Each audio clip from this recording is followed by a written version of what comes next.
అందరికీ నమస్కారాలు.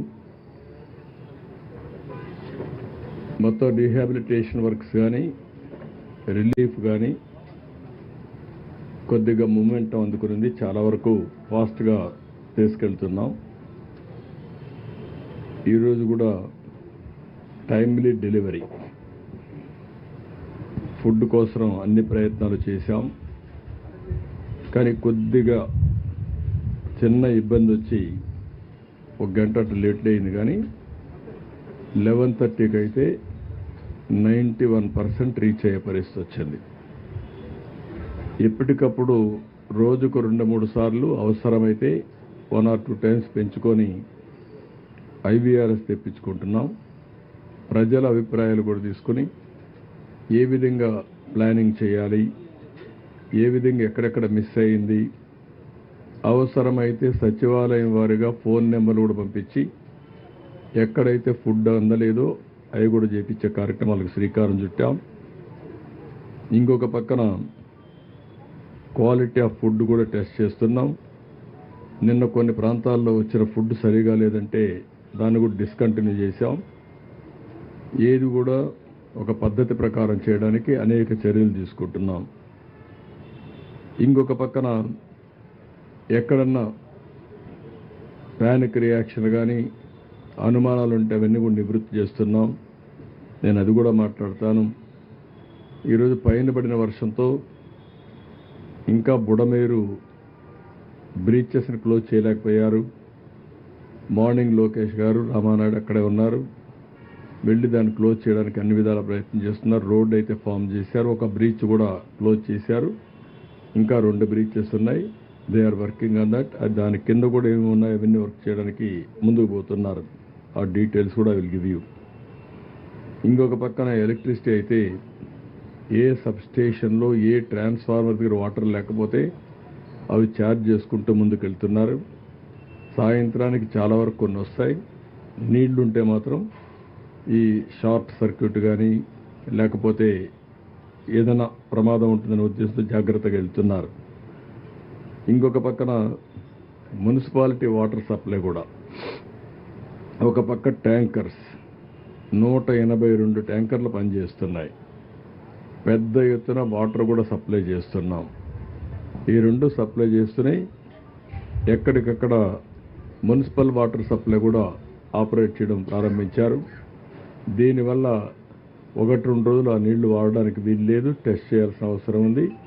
క్వాలిటీ మీద బురద ఉంటుంది, ఇలాంటివన్నీ ఉంటాయి. కాబట్టి అవన్నీ సప్లై ఒక టెస్టింగ్ అయిన తర్వాతనే ఎప్పుడు వాడాలి కూడా చెప్తారు. కానీ స్నానానికి ఇటు వాడుకునేదానికి అవకాశం ఉంటుంది. ఇంకొక పక్కన 62 మెడికల్ క్యాంపులు కూడా పెట్టాం. ఈ మెడికల్ క్యాంపులు కూడా పెట్టి అక్కడికక్కడే వాళ్ళకి కావాల్సినవి కూడా ఇస్తున్నాం. ఇప్పటికే ఒక 50 దాకా ఫైర్ ఇంజిన్స్ వచ్చాయి. ఏవైతే ఇండ్లన్నీ కూడా క్లీన్ చేయడం పని ప్రారంభించారు. 2050 ఇంకొక 40-50 వస్తాయి. ఒక 100 పైన ఫైర్ ఇంజిన్స్ వచ్చి ఎక్కడికక్కడ ఈ బురద కానీ ఇన్సైడ్ హౌస్ అన్ని కూడా క్లీన్ చేసే బాధ్యత ఫైర్ ఇంజిన్స్ అన్నిటికీ అప్పచెప్పాం. ఆ పని కూడా చేస్తున్నారు. ఇంకొక పక్కన ఏదైతే 2100 మంది శానిటేషన్ వర్కర్స్ కూడా దించాం. వీళ్ళు కూడా ముమ్మరంగా పనిచేస్తున్నారు. ఇంకొక పక్కన ఏవైతే ప్రొక్లైన్స్ కూడా పెట్టి అదే మరి టిప్పర్స్ కూడా పెట్టి వేస్ట్ ఎక్కడైతే ఉంటుందో అవన్నీ కూడా క్లీన్ చేసే కార్యక్రమాన్ని పెద్ద ఎత్తున కూడా చేయమన్నాం. ఎక్కడ కూడా అపరిశుభ్రమైన ప్రాంతాలు లేకుండా చేయడం కోసం. ఇంకొక పక్కన ఎక్కడైనా కానీ మనుషులు చనిపోయి ఇంకెక్కడ బాడీస్ ఉంటే అవన్నీ తీసుకొచ్చే విధంగా పోస్ట్ మార్టం కూడా పూర్తి చేసి వాళ్ళ యొక్క బంధువులకు అప్పచెప్పే బాధ్యత కూడా తీసుకున్నాం. ఈరోజు చనిపోయిన వాళ్ళందరికీ 5 లక్షల రూపాయల ఎక్స్గ్రేషియా కూడా లీగల్ హైర్స్ ఎవరైతే ఉన్నారో వాళ్ళందరికీ అని చెప్పి స్పష్టమైన ఆదేశాలు ఇచ్చాం. ఇది కాకుండా ఎక్కడైనా ఎనిమల్ బాడీస్ కానీ ఉంటే అవి కూడా ఏ విధంగా చేయాలనో సైంటిఫిక్గా డిస్పోజ్ చేయడానికి ఒక కార్యక్రమం ఇచ్చాం. అది కూడా అనిమల్ హస్బెండరీ డైరెక్టర్ ఆధ్వర్యంలో ఈ పని కూడా చేస్తున్నారు. ప్రతిరోజు నేను ముందు చెప్పినట్టు రోజుకు 3 సార్లు IVRS తెప్పించుకుంటున్నాం. దాన్ని బేస్ చేసుకొని అన్ని కార్యక్రమాలు చేస్తున్నాం. దగ్గర దగ్గర 32 మంది ఐఏఎస్ ఆఫీసర్లు పనిచేస్తున్నారు. ఇంకొక పక్కన మీరు చూస్తే 179 సచివాలయాలకి 179 మంది సీనియర్ ఆఫీసర్ని లేకపోతే ఐఏఎస్ ఆఫీసర్ని మొత్తం కూడా ఇన్ఛార్జెస్గా పెట్టాం. నిన్న last night alone 9,09,191 food packets distribute చేశాం. ఇంకొక పక్కన ఈరోజు మీరు చూస్తే పెద్ద ఎత్తున మార్నింగ్కి అయితే 6 లక్షల ఫుడ్ పాకెట్స్ని డిస్ట్రిబ్యూట్ చేశాం. 8,50,000 బాటిల్స్ ఆఫ్ వాటర్ డిస్ట్రిబ్యూట్ చేశాం. 3 లక్షల లీటర్లు మిల్క్ కూడా డిస్ట్రిబ్యూట్ చేశాం. ఒక 5 లక్షల బిస్కెట్ పాకెట్స్ కూడా డిస్ట్రిబ్యూట్ చేశాం. అదే మరి మధ్యాహ్నం లంచ్ కూడా ఒక 5 లక్షల మందికి లంచ్ కూడా ప్రిపేర్ చేయమని చెప్పాం. అవి కూడా పంపించాం. అది కూడా డిస్ట్రిబ్యూషన్ జరుగుతూ ఉంది. ఇంకొక పక్కన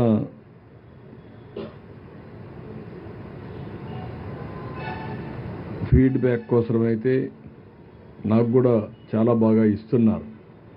కానీ ఒకటే అందరిని రిక్వెస్ట్ చేస్తున్నా, మీరు కూడా నేర్చుకొని కొంత ప్రాపర్ ఫీడ్బ్యాక్ కానీ నాకు ఇవ్వగలిగితే నేను కొంతమందితోనే మాట్లాడగలుగుతున్నా. కానీ అందరూ ఫీడ్బ్యాక్ ఇస్తే ఆ ఫీడ్బ్యాక్ మేము అనలైజ్ చేసి ఏ విధంగా చేయగలుగుతామో అవన్నీ చేయడానికి ముందుకు పోవడానికి అవకాశం ఉంటుంది. ఇది కూడా చేయాల్సిన అవసరం ఉంది. గర్భిణీ స్త్రీలు కొంతమంది ఇబ్బంది ఉందని చెప్పి ఇన్ఫర్మేషన్ వస్తూ ఉంది. అందుకే వాళ్ళందరినీ కూడా ఏ విధంగా ఆదుకోవాలనో ఆ నెంబర్ కూడా తీసుకోమన్నాం. ఎక్కడెక్కడున్నారో లొకేషన్ కూడా ఐడెంటిఫై చేయమన్నాం. అవసరమైతే వాళ్ళు ప్రత్యేకంగా హాస్పిటల్లో చేర్చడం కానీ లేకుంటే ఏం చేయాలనో అన్ని విధాలు ఆదుకోవడం కోసం ముందుకు పోతున్నాం. ఈ సమయంలో ఎవరైతే ఈరోజు మనం చూస్తే బుడమేరు, ఈరోజు మార్నింగ్ కూడా కొద్దిగా పైన వర్షాలు పడ్డాయి. నేను అన్ని సోర్సెస్ ద్వారా వెరిఫై చేశాను. ఇప్పుడు మా వాళ్ళ పార్టీ వాళ్ళు కూడా చెప్పి చిన్ని ఆధ్వర్యంలో ఎంపీ గారి ఆధ్వర్యంలో పైన ఎక్కడి నుంచి ఇన్ఫ్లో ఏం వస్తుందో కనుక్కోమన్నాను. డిపార్ట్మెంట్ సోర్సెస్ ద్వారా ఇన్ఫర్మేషన్ తెప్పించాం. వాసార్ ల్యాబ్లో కూడా వాళ్ళు ఒక అసెస్మెంట్ చేస్తారు. ఆ అసెస్మెంట్ చేసి పైన పడిన వర్షపాతం క్యాచ్మెంట్ ఏరియాలో ఎంత వర్షం పడతా ఉంది, ఆ నీళ్లు ఇక్కడికి వస్తే ఎంత ఇక్కడ అంటే ఫ్లడ్ ఏరియాలో ఎంత పెరుగుతుంది అనేది కూడా అసెస్ చేస్తున్నాం. అసెస్ చేసి ఒకవేళ అవసరమైతే ఎలాంటి అప్రమత్తం చేయాలనో అలాంటి అప్రమత్తం చేసే అవకాశం ఉంటుంది. 7 మిల్లీమీటర్స్ క్యాచ్మెంట్ ఏరియాలో వర్షం పడింది. దీనివల్ల ఒక 5,000 నుంచి 7,000, 8,000 క్యూసెక్స్ ఆఫ్ వాటర్ వచ్చే అవకాశం ఉంటుంది. అది కూడా 3-4 గంటలే వస్తుంది. 3-4 గంటలంటే మొత్తం ఆవరేజ్న ఒక 0.6-7 టీఎంసీ ఆఫ్ వాటర్ మనకు వచ్చే పరిస్థితి వస్తుంది. అది కూడా అనలైజ్ చేసి ఎంత పెరుగుతుంది అనేది కూడా ఎప్పటికప్పుడు ప్రజలను అప్రమత్తం చేయడానికి ఇది కూడా ఉపయోగిస్తున్నాం. అదే సమయంలో మనందరం ఒకసారి చూస్తే ఈరోజు కృష్ణా రివర్లో 11,43,000 క్యూసెక్స్ ఆఫ్ వాటర్ వచ్చింది. డిజైన్ చేసింది 11,90,000కి. ఇంకొక 40,000 కానీ పెరుగుంటే చాలా ప్రమాదం అయ్యేది. 11,43,000 క్యూసెక్స్ ఆఫ్ వాటర్కే భవానీపురంలో ఓవర్ఫ్లో అయింది. పైన కూడా కొన్ని బ్రీచెస్ అయ్యాయి. ఇబ్రహీంపట్నం అవతల అక్కడి నుంచి దగ్గర దగ్గర ఇబ్రహీంపట్నం నుంచి మూలపేట వరకు చాలా వరకు నేషనల్ హైవేకి నీళ్లు వచ్చాయి. పక్క గ్రామాలన్నీ మునిగిపోయే పరిస్థితికి వచ్చాయి. అయితే ఇక్కడ ఏదైతే భవానీపురంలో వచ్చిన నీళ్లు మొత్తం కొంత ప్రాంతాన్ని ముంచేశాయి. ప్రధానంగా మనకు వచ్చింది ఇది ఏదైతే ఈరోజు ఇక్కడ మనం అందరం ఇబ్బందులు పడ్డామో దీనికి ప్రధానమైన కారణం బుడమేరు. ఈ బుడమేరు అనేది ఎన్నో సంవత్సరాలుగా ఒక సమస్యగా తయారైంది విజయవాడకి. దీన్ని ఒకసారి చూసినప్పుడు ఈ సింగ్ నగర్ కానీ ఇవన్నీ కూడా చూస్తే బుడమేరుకి రెడ్డిగూడెం నుంచి కోతులవా కానీ అదే మాదిరిగా గంగనీరు నుండి పులివాగని, మునగపాడు నుంచి భీమవాగని, మాధవరం నుంచి లోయవాగని, గడ్డుమడుగు లోయ ప్రాంతం నుండి దొర్లింత వాగని, ఇలాంటివన్నీ చిన్న చిన్న వాగులన్నీ కలిసి అది బుడమేరుగా వచ్చే అవకాశం వచ్చింది. అయితే 20 సంవత్సరాలుగా విజయవాడ టౌన్ కూడా అభివృద్ధి అవుతా ఉంది. ఆక్రమణలు కూడా పెరిగిపోయినాయి. ఏదైతే ఈ యొక్క బుడమేరు నేరుగా వెళ్ళి కొల్లేరు సదర్స్కు ఈ నీళ్లు పోవాల్సిన అవసరం ఉంది. దానికి కూడా ఈ నీళ్ళన్నీ కూడా అక్కడ ఎర్రవాగు ఉంది, ఆ నీళ్లు కూడా వస్తాయి. దానికంటే కూడా ఈ వాగు నుంచి వచ్చే నీళ్లు అక్కడ ఉపయోగపడతాయి. కానీ ఏదైతే ఎక్కువగా ఎక్కడికక్కడ కట్టడాలు కట్టి అసలు వాగును పూర్తి చేసే పరిస్థితికి వచ్చారు. ఇది మనం చూసినప్పుడు ఒరిజినల్గా 11,000కి ఇది డిజైన్ చేశారు. ఇప్పుడు 70,000 క్యూసెక్స్ ఆఫ్ వాటర్ వచ్చే పరిస్థితి వచ్చింది. ఈ 70,000 క్యూసెక్స్ ఆఫ్ వాటర్ వచ్చినప్పుడు ఏ విధంగా నీళ్ళని కిందికి తీసుకుపోవడం అనేక విధాలుగా అనేక సంబంధాల్లో ఆలోచించారు. 1970లోనే దీన్ని రిపేర్ చేయాలని కూడా కొంత ప్రయత్నం చేశారు, ఎక్స్పాండ్ చేయాలనుకున్నారు. కానీ రాజశేఖర రెడ్డి ముఖ్యమంత్రిగా ఉన్నప్పుడు 2007-8లో బుడమేరు ప్రవాహాన్ని కుడికాలుకు మళ్లించాలని చెప్పి ప్రతిపాదన చేశారు. అది కూడా ఏమాత్రం పోలవరం రైట్ మెయిన్ కెనాల్కి తీసుకురావాలని ప్రయత్నం చేశారు. అది కూడా ప్రారంభించి మధ్యలోనే వదిలిపెట్టారు. అక్కడ BTPSలో ఏదో సమస్యలు వచ్చాయని. ఆ తర్వాత మనం చూస్తే దీని మీద ఒకేసారి వెలగలేరులో రెగ్యులేటరీ ఒకటి కట్టారు. అది కూడా చిన్న రెగ్యులేటర్, ఇన్ని నీళ్లు కూడా పట్టావు, ఏదైనా ఉంటే కొద్దిగా ఫ్లడ్ మేనేజ్మెంట్ చేయడానికి కట్టారు. అంతవరకు తప్ప ఏం జరగలేదు. ఇంకొక పక్కన 2005లో పెద్ద వరద వచ్చింది. అప్పుడు మేమందరం కూడా ఆందోళన చేశాం. ఇక్కడ ఉండేవాళ్ళు కూడా పెద్ద ఎత్తున ఆందోళన చేశారు. దీన్ని చేస్తానని ఆ రోజు రాజశేఖర రెడ్డి చెప్పాడు, కానీ మళ్ళా వదిలేసే పరిస్థితికి వచ్చాడు. ఫైనల్గా నేను వచ్చిన తర్వాత కూడా ఒక దగ్గర 500 కోట్లు శాంక్షన్ చేశామనేది కొంత ఇన్ఫర్మేషన్ ఉంది. ఆ 500 కోట్లు ఖర్చు పెట్టకుండా ఈ ప్రభుత్వం వచ్చిన తర్వాత మానేశారు.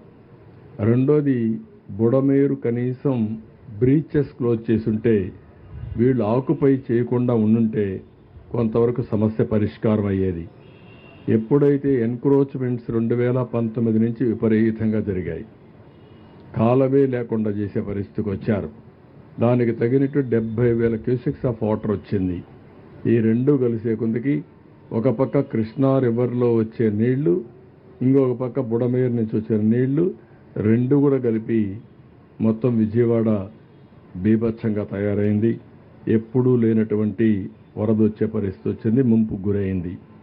దీనికి కారణం మనం చూస్తే వైఎస్ఆర్ కాంగ్రెస్ పార్టీ మాట్లాడే మాటలు మీరు చూస్తున్నారు. పేపర్లో అదే పనిగా రాసుకుంటున్నారు. నేను ఒకటి అడుగుతున్నా, 2019 నుంచి 24 వరకు మీరు అధికారంలో ఉన్నారా లేదా? ఉంటే బ్రీచెస్ పెడితే ఏం చేశారు? ఎక్కడ నిద్రపోయారు? ఇంకా నేను బ్లంట్గా అడగాలంటే ఎక్కడ గాడిదలు కాస్తున్నారు? అలాంటి తప్పుడు పనులు చేసి మళ్ళా బురజలాలనే కార్యక్రమం నీచమైన కార్యక్రమం. ఈ ప్రభుత్వం వచ్చి 80 రోజులైంది. ఇంత మునుపు కూడా 1-2 సార్లు ఇదే మాదిరిగా వస్తే నిర్లక్ష్యం జరిగింది. మనందరం కూడా ఆలోచించుకోవాల్సిన అవసరం ఉంది. కృష్ణా రివర్ కంటే చాలామంది అనుకుంటున్నారు కృష్ణా వల్ల ఫ్లడ్స్ వచ్చాయని. కాదు, కృష్ణా వల్ల కూడా కొద్దిగా వచ్చాయి.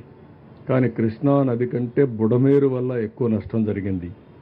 బుడమేరులో కూడా ఈ విపత్తు రావడానికి ప్రధానమైన కారణం వీళ్ళు ఇష్టానుసారంగా ఏదంటే ఒక పక్క టౌన్ పెరిగింది, టౌన్ పెరిగిందని వల్ల భూముల విలువ పెరిగాయి. దీంతో కబ్జా రాయుళ్ళు వచ్చారు. ఎక్కడికక్కడ వాగులు ఇవన్నీ కూడా కబ్జా చేసి మొత్తం ఇబ్బంది కలిగించే పరిస్థితి వచ్చారు. అవన్నీ కూడా సర్వే చేయమంటున్నా. ఎవరైతే కడాన పోలవరం రైట్ మెయిన్ కెనాల్లో కూడా మట్టి తీసేశారు.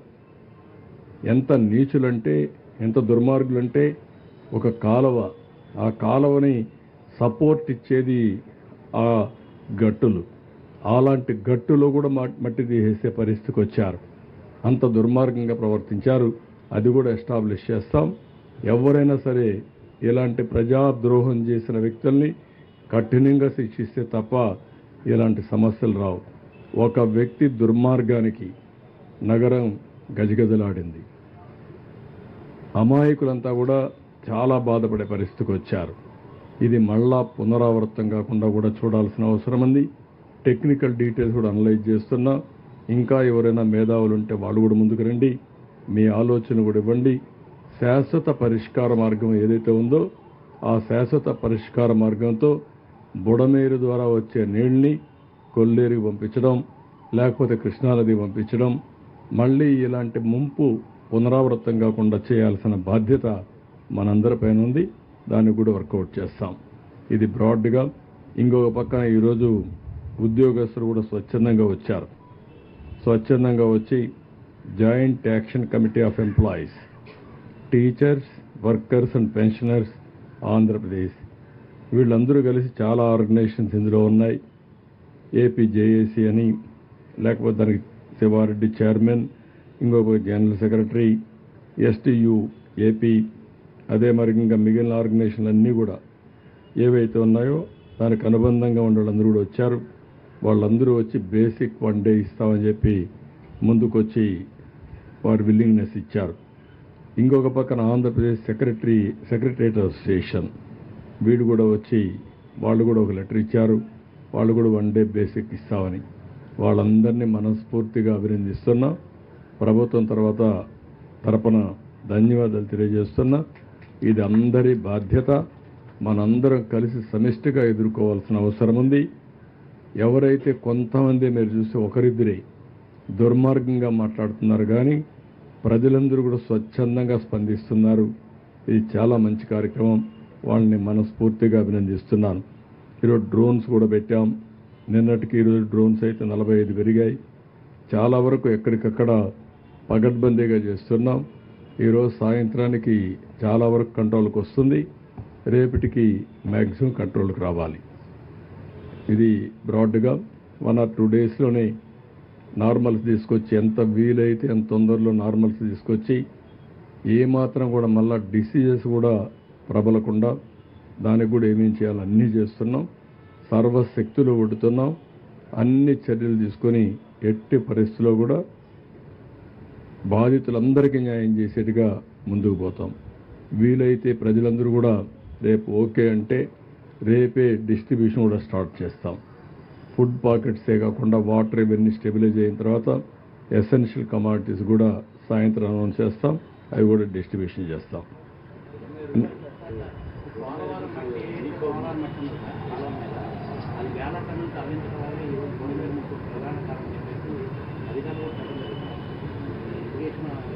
రెండు ఉన్నాయి. పోలవరం మట్టి తీసుకెళ్ళిపోవడం ఒక రీజన్. రెండో రీజను ఏదైతే బుడమేరు కొల్లేరుకు పోయే వాగుందో ఆ డ్రైన్ అది కూడా ఆక్రమించుకోవడం, నీళ్లే పోనీయకుండా చేయడం, రెండూ ఉన్నాయి. మూడోది బ్రీచెస్ పడితే పట్టించుకోకుండా పోవడం. ఇవన్నీ చేసి బురదజల్లే కార్యక్రమం చేయడం అన్నిటికంటే దౌర్భాగ్యం, నీచం. తప్పు చేసిన వాడు ఎదురుదాడి చేస్తే తప్పించుకోవాలనుకుంటే మాత్రం వదిలిపెట్టే సమస్య లేదు. తప్పు చేసిన వాడు తప్పు చేసినట్టు ఒప్పుకోకపోయినా సైలెంట్గా ఉంటే గమ్మునుంటాం తప్ప మళ్ళీ ఎదురుదాడి చేయడం, ఇది కొత్త విద్య నేర్చుకున్నారు. ఈ రాష్ట్రంలో ఎప్పుడు లేదు. రాజకీయ పార్టీలు చాలా భయపడతాయి, ప్రజాభిప్రాయానికి తల ఒగ్గతాయి. ఇది ప్రజాభిప్రాయానికి కాదు, నేను చెప్పిందే ఏకపక్ష నిర్ణయం. ఆ ధిక్కార ధోరణ కానీ అహంభావం కానీ, ఆ అహంభావం ఇక్కడ చెల్లవు. అది కరెక్ట్ కాదు. నీ ఒక్క వ్యక్తి వల్ల, ఒక వ్యక్తి అసమర్థత వల్ల ఇన్ని లక్షల మంది బాధపడితే, ఇంకొక పక్క నేచర్ కూడా కలిసి రాకపోతే విక్కరించే విధంగా మాట్లాడడం దుర్మార్గమైన కార్యక్రమం. దాన్ని ఏమాత్రం కూడా ఉపేక్షించాం. చరిత్రలో ఎప్పుడూ పడని వర్షాలు పడ్డాయి. 37 సెంటీమీటర్ల వర్షపాతం ఎప్పుడన్నా విన్నారా మీరు? ఒక ప్రాంతంలో, ఒక జిల్లాలో 37 సెంటీమీటర్ల వర్షపాతం పడడం. ఇది కళింగపట్నం దగ్గర క్రాస్ కావడం.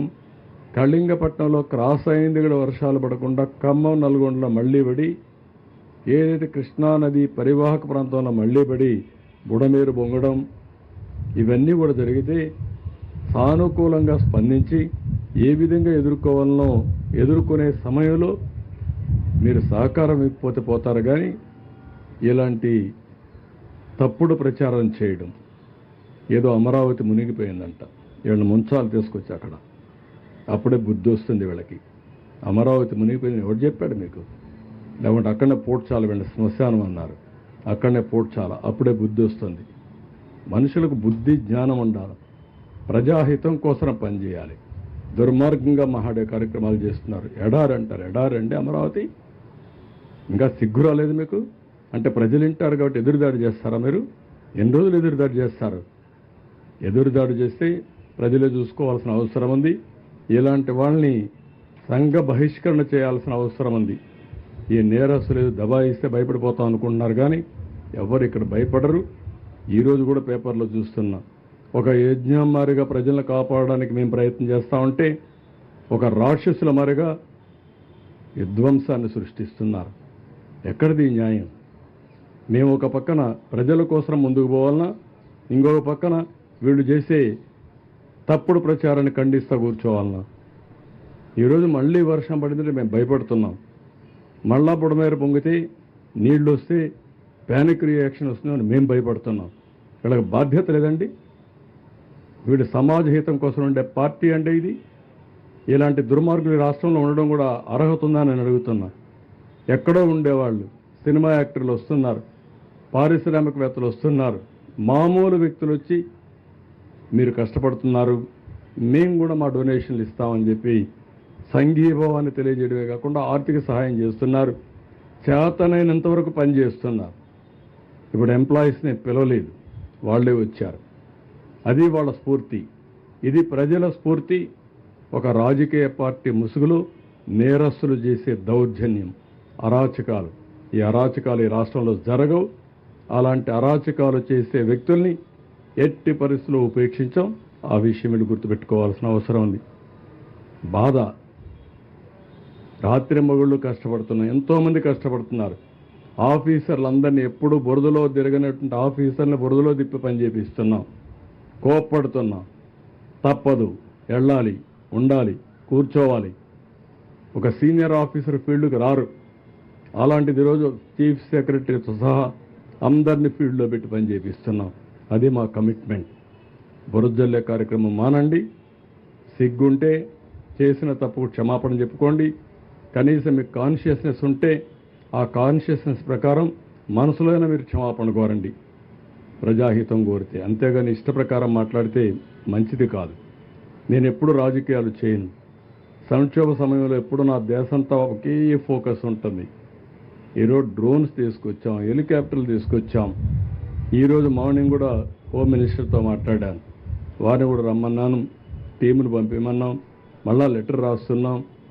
అన్ని విధాలా మేము చేయాల్సిన పనులన్నీ చేస్తామంటే ఈ రాక్షస మూక ఎక్కడికక్కడ అడ్డం వేయడం, ఇష్టానుసారంగా ప్రవర్తించడం, డిస్టర్బ్ చేయడం, ప్రజల్ని మభ్యపెట్టడం, ప్రజల్ని భయభ్రాంతులను చేయడం, ఇది వీళ్ళు చేసే పని. అమరావతి మునిగిపోతుందంటారు, లేదంటే మొత్తం ఇక్కడ జరగడానికి బుడమేరుని ఏదో గేట్లు ఎత్తేసారంటారు. మా ఇల్లు కాపాడుకోవడానికి ఆ నీళ్లు తీసుకొచ్చి ఇక్కడ వదిలిపెట్టామంటారు. బుద్ధి జ్ఞానం ఉండాలి, కనీసం ఇంగిత జ్ఞానం ఉండాలి. మాట్లాడేటప్పుడు ప్రజలు కూడా వాచ్ చేస్తారని ఆలోచన ఉండాలి. నేను అందుకే ప్రజా చైతన్యం కోసం మాట్లాడుతున్నా. నా సొంతం కోసం కదా, నన్నేమీ చేయలేరు వీళ్ళు, అది వేరే విషయం. ఈ రాష్ట్రం ఏమవుతుంది ఇలాంటి దుర్మార్గుల వల్ల? కష్టాల్లో ఉన్నప్పుడు సానుభూతి చూపించకుండా విషాన్ని జిమ్మే వాళ్ళని ఏమనాలి? ఎందుకు ఇలాంటి పైశాచిక ఆనందాన్ని పొందుతున్నారు నాకైతే అర్థం కావడం లేదు. అందుకే చాలా స్పష్టంగా ఖండిస్తున్నా. ఎన్నిసార్లు చెప్పితే అన్నిసార్లు మీరు క్షమాపణ చెప్పే వరకు మిమ్మల్ని వదిలిపెట్టాను, గుర్తుపెట్టుకోండి. ఈరోజు నేను డీటెయిల్డ్గా అవసరమైతే 1-to-1 అమరావతి ఉంది, డే వారీగా ఎప్పుడ నీళ్లు ఉన్నాయండి అక్కడ? మాస్కింగ్ ఆఫీస్ చూశారు మీరు ఎవరు? నీళ్లు లేకపోతే ఉన్నాయని ఫోటో వేస్తావు పేపర్లో, ఏదో పేపర్ అది ఏమనాలి వెళ్ళి. రెండోది బుడమేరు గురించి అసత్యాలు ప్రచారం చేస్తూ గేట్లు ఎత్తేసారంట. మా ఇల్లు కాపాడుకోవడం నీళ్లు అక్కడ వదిలిపెట్టావంట, ముంచేసావంట. అందరిళ్ళకి నీళ్లు వచ్చాయి, అదేం పెద్ద బాధ లేదు. మా ఇంట్లో కొన్ని నీళ్ళు వస్తే వస్తాయి. ఏమైపోతుందండి దానికి? వచ్చాయి, పోయినాయి. ఇల్లు కూలిపోతుందని పారిపోయానంట. బుద్ధి జ్ఞానం అండ. కాలమ్స్తో కడితే, కాంక్రీట్తో కడితే ఆ ఇల్లు ఎవరిది? నాది కూడా కాదు, రెంటెడ్ ఇల్లు. అది కూడా ఓర్వలేని మనస్తత్వం అంటే ఏం చెప్పాలి? వాళ్ళ మరి ప్యాలెస్లు కట్టుకొని నేను ఉండడం లేదు. ఇవన్నీ చాలా దారుణమైన పనులు చేస్తున్నారు. నేను చెప్పకపోతే నేను డిఫాల్టర్ని అవుతాను. అందుకే ప్రభుత్వం 2 కార్యక్రమాలు చేయాలి. యజ్ఞం చేయాలి, ప్రజల బాగు కోసం సేవా కార్యక్రమాలు చేయాలి, రాక్షసుల్ని ఎదుర్కోవాలి, వాళ్ళతో యుద్ధం చేస్తూ యజ్ఞం చేయాలి. ఆ పరిస్థితిలో ఉన్నాం. ప్రజాస్వామ్యులు ఉండవు. ప్రజాస్వామ్యులు భయపడతారు, కానీ మళ్ళా రాక్షస రాజ్యాలు గుర్తొస్తున్నాయి. ఆ రాజ్యాల్లో ఏ విధంగా రాక్షసులు ఉండేవారో అవన్నీ గుర్తొస్తున్నాయి. Thank you.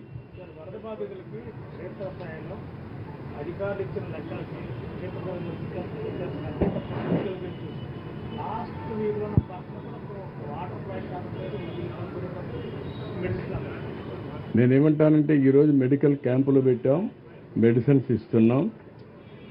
నిన్నటి వరకు నిన్న ఉదయమే ఆర్గనైజేషన్ సెట్ అయింది. ఈరోజు సచివాలయాన్ని కూడా సెట్ చేశాం. సచివాలయంలో ఇంటింటికి వెళ్ళమంటున్నాం. నేను నిన్నే మొత్తం తిరిగి వచ్చాను. ఇప్పుడు మళ్ళీ నేను వెళ్తున్నాను, మళ్ళీ ఒకసారి తిరుగుతాను. నేను తిరగడం, ఫీడ్బ్యాక్ తెప్పించడం, చాలా స్పష్టంగా ఏ నెంబర్లకు అందలేదో ఆ నెంబర్లు కూడా చెప్తే ఆ ఇంటికి పంపించే బాధ్యత తీసుకుంటాం. ఇంకా చిన్న ల్యాప్సెస్ పూర్తిగా లేవని నేను 7 లక్షల మందికి దగ్గర సర్వీస్ చేయాలా. 7 లక్షల మందికి సర్వీస్ చేయాలంటే కొంతమంది కొండపైన ఉంటారు, కొంతమంది వాటర్లో ఉంటారు, కొంతమంది 4వ అంతస్తులో ఉంటారు. ఇలాంటి సమస్యలు ఉన్నాయి. ఇవన్నీ కూడా ఏం చేయాలనో అనునిత్యం మానిటర్ చేస్తున్నాం. కడాన హెలికాప్టర్స్ పెట్టి మిద్దె పైన కూడా ఫుడ్ ప్యాకెట్స్ వదిలిపెట్టాం. డ్రోన్స్ పెట్టి ఇంటికి ఇచ్చే ప్రయత్నాలు చేస్తున్నాం. వాటర్లో ఉంటే కూడా డ్రోన్స్ ద్వారా వాళ్లకు ఫుడ్ సప్లై చేసే పరిస్థితికి వచ్చాం. ఎన్ని ప్రయత్నాలు చేయాలనో ఒక మాటలో చెప్పాలంటే ఇది మామూలుగా నా జీవితంలో ఎప్పుడూ చూడని విపత్తు. ఒక హుద్హుద్ తుఫాన్ వచ్చింది, ఒక హరికేన్ తుఫాన్ వచ్చింది, చెట్లన్నీ రోడ్లో పడిపోయినాయి.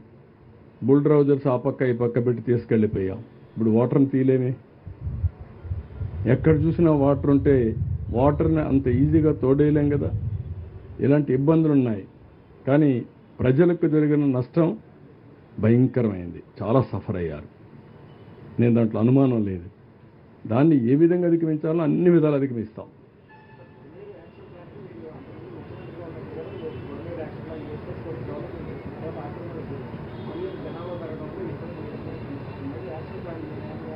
ఇప్పుడు అన్ని తప్పకుండా ఒక యాక్షన్ ప్లాన్ తయారు చేస్తాం. శాశ్వత పరిష్కార మార్గం చేయాల్సిన అవసరం ఉంది. ఇప్పుడు రాజధానిలో భాగం ఇది. రాజధానిలో భాగమైనప్పుడు ఇలాంటి ముంపు గురైతే చాలా ప్రమాదం ఉంటుంది. పగడ్బందీగా చేస్తాం. Will do it. ఇది అవి కూడా నేను చాలా స్పష్టంగా చెప్పాను. ఎవ్వరూ ప్రైవేట్ బోట్లు ఆథరైజేషన్ లేదు, ఒక్క పైసా కూడా ఇవ్వద్దండి. అన్ని గవర్నమెంట్ బోట్లే ఉన్నాయి, డబ్బులు ఇవ్వద్దండి. రెండోది, ట్రాక్టర్లు ఎన్ని కావాలంటే అన్ని పెట్టాం. ట్రాక్టర్ల ద్వారా పబ్లిక్ ట్రాన్స్పోర్టేషన్ కూడా పెట్టాం. ఇంట్లో కూర్చొని బాధ ఉంటే పక్కన ఏదైనా కొనుక్కోవాలన్నా పోలేకపోతున్నారు వాటర్లో. ట్రాక్టర్లు పెట్టి ఆ ట్రాక్టర్లు తీసుకుపోతున్నాం. కొన్ని బస్సులు కూడా పెట్టాం, ఎక్కడన్నా బయట రావాలంటే అలాంటి అన్ని సదుపాయాలు చేశాం. ఏది ఇప్పుడు నేను చూసి చెప్తాను, మీకు పేరుతో సహాయం ఇమ్మంటాను.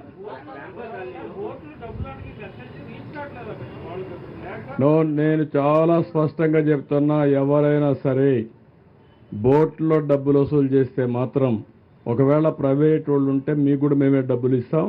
డబ్బులు వసూలు చేయొద్దండి. వసూలు చేస్తే మాత్రం నేను మీద కేసు పెట్టిస్తా, జైల్లో పెట్టిస్తా. నేను చాలా స్పష్టంగా చెప్తున్నా. నేను రేపటి నుంచి జరిగే పరిణామాలు కూడా ఈరోజు ఊహించుకొని కూరగాయలు రేట్లు పెంచేస్తారని, కూరగాయలన్నీ మేము కూడా తెప్పించి ఎక్కువ డంప్ చేసి ఫిక్స్డ్ ప్రైస్ పెడదాం అనుకుంటున్నా. 2 రేట్లు ఉంటాయి, మళ్ళీ కన్ఫ్యూజన్ లేకుండా. ఎన్ని వ్యాన్లు కావాలంటే వ్యాన్లు పెట్టి ఆ కూరగాయలు అమ్ముతాం. అది ఎంత రీజనబుల్ ప్రైస్ మధ్యాహ్నం మీకు చెప్తాను. అదే రేటుకి అమ్మాలా. అది కూడా గవర్నమెంట్ అవుట్లెట్సే పెడతాం. అవుట్లెట్స్ పెట్టి ఎక్కడికక్కడ డిస్ట్రిబ్యూట్ చేస్తాం. బిగినింగ్లో చాలా సఫర్ అయ్యారు. సఫర్ అయిన వాళ్ళకి ఇంకా ఇబ్బందులు పెట్టడం కరెక్ట్ కాదు. ఎవ్వరు ₹1 వసూలు చేసినా మానవత్వం లేకుండా చేస్తే చాలా సీరియస్గా ఉంటుంది. మళ్ళీ డోంట్ మిస్టేక్ మీ, నేను అరెస్ట్ చేయించిన ఆశ్చర్యం లేదు. దొరికితే మాత్రం అరెస్ట్ అయ్యి